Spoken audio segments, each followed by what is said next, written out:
তখন সবাই অন্যদিকে তাকাবেন। খবরদার ভুলেও কেউ এই গোল বৃত্তর দিকে তাকাবেন না। যে ওই জিনটার দিকে তাকাবে সে রোগে আক্রান্ত হবে।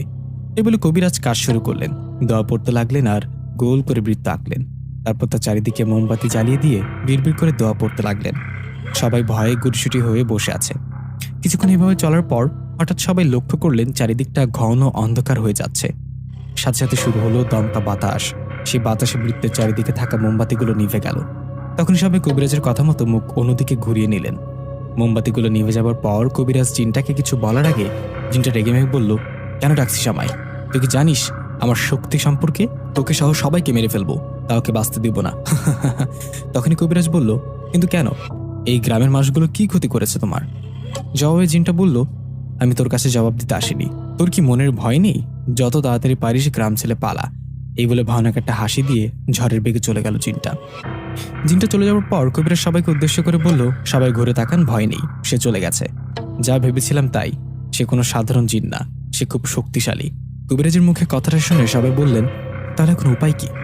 তখন কবিরাজ বললেন, উপায় আছে, এর চেয়ে বড় আয়োজন করতে হবে। আজকে তো আর হবে না, আগামীকাল রাতে আবারও হাজির করব সেই জিনকে। তখন দেখবো সে কতটা শক্তিশালী।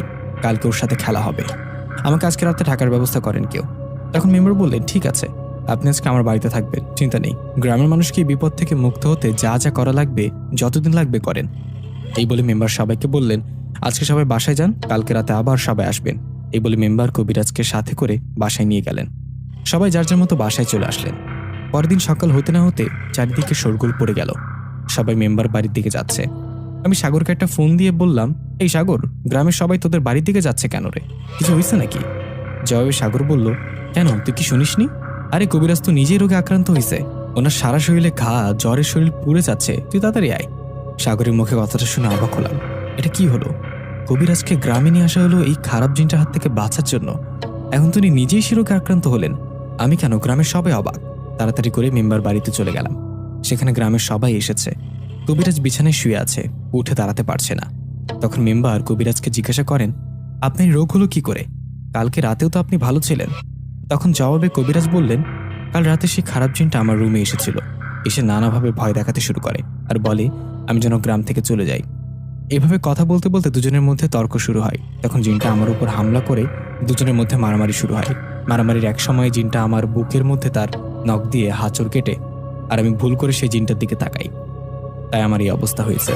কবিরাজের মুখে কথাগুলো শুনে সবাই বেশ অবাক হন আর ভয় পেয়ে যান।